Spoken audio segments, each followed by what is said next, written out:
Hi there, how's it going? This is Cross the Rubicon channel. I made a video yesterday and I was talking about He Puapua and three waters in New Zealand, and it's unique to New Zealand, and it comes down from the United Nations Declaration on the Rights of Indigenous Peoples, apparently. Now, the He Puapua document and the Nanaya Mahuta, she's a minister, Nanaya Mahuta. She's a minister in government in New Zealand who's not going to win any beauty contests. Her family had a big hand in writing the He Puapua document, and how it basically puts Maori on a different level than everybody else. Now,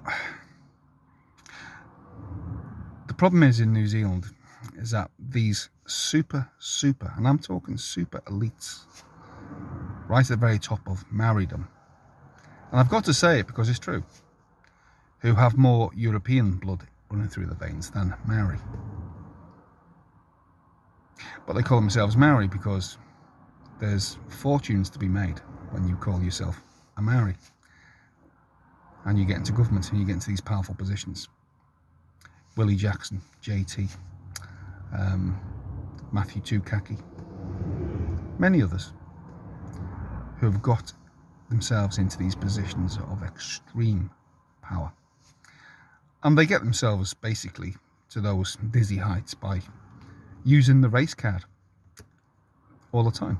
Because if someone criticizes them, someone legitimately criticizes them or questions them, all they do is pull the race card. That's it. It's easy. It's the easiest defense ever, because we know that when someone calls you a racist, most people get scared and they shut up. And because of this, these very powerful people, and especially now with the Mahuta family writing the He Puapua document, or being part and parcel of it, I mean, this is nepotism. This is most certainly nepotism. Easy for everyone to see, but you can't criticize it because, well, that's racism. And I've used this excuse for such a long time to scare people into silence. And yes, it happens all around the world, but this one is unique to New Zealand because it's only New Zealand that's got Maori. But these super elites of iwi, and to them outside New Zealand watching this video, iwi means tribes, and the whole of the South Island of New Zealand is collectively owned by a tribe called Ngāi, and they are going to be given vast resources. They're going to be given basically all the water, fresh water, whether it comes from the sky, in our lakes, in our rivers. They're going to be given ownership of this. Unbelievable. Not only that, they're going to be given ownership of basically the beach to, I think, 12 or 14 kilometres out, all around the South Island. Would you believe that? And for why? Because they got a bit of Maori in them.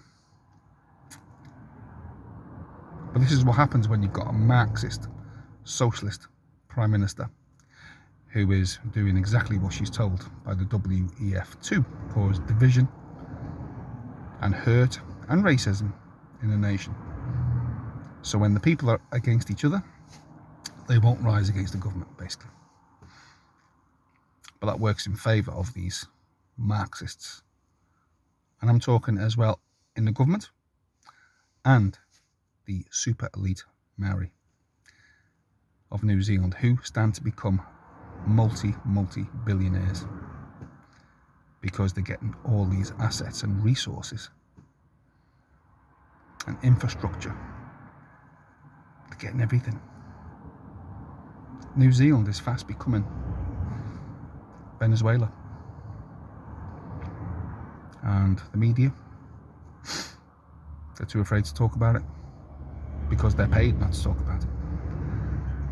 We have ads here on boards, on bus stops, and electronic ads on the side of the road, talking about the media, One News and TVNZ, searching for the truth. They don't search for the truth. All they promote is propaganda. Propaganda from the government and Maori party. The media will never, ever, ever condemn these Maori, super elite Maori troffers at the very top. Never, ever. They will never question them. They never have, and they never will. That's how powerful these elite Maori are. The Mahuta family are nepotistic. Obviously. No investigations, no police investigations, nothing. They can do whatever they want with complete impunity. People like me, one or two others, I would say I was right near the top now for calling this out. So what do they call me? Biggest white supremacist in New Zealand, apparently. So yeah, like I'll say again, in New Zealand, a country literally upside down, geographically, on the global kind of scale. But in New Zealand, calling out pure racism and apartheid, you get accused of being racist. It's mad, isn't it? They call me a racist, far-right white supremacist for calling out racist brown supremacy. But they're the ones that hold all the cards. They're the ones that hold all the power. They have the money and the resources and the media and politicians all on their side. Me, it's just me.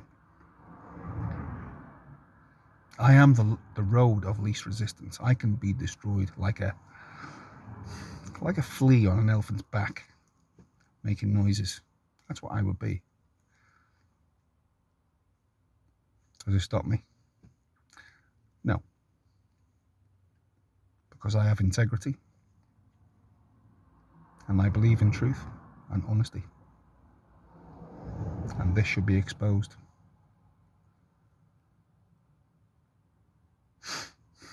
And all I've got is this channel. And Telegram. And my speeches. That's all I've got. To spread the word. And try to inform others of what's happening. Right under your nose. Without you knowing about it. Because our political leaders and our media won't tell you about it. I don't think anybody in New Zealand should be above anybody else for their religion or the colour of their skin or how long they've been here. I think we should all be equal. But that, in New Zealand, is an act of racism, just for me to say that. That's the New Zealand paradox.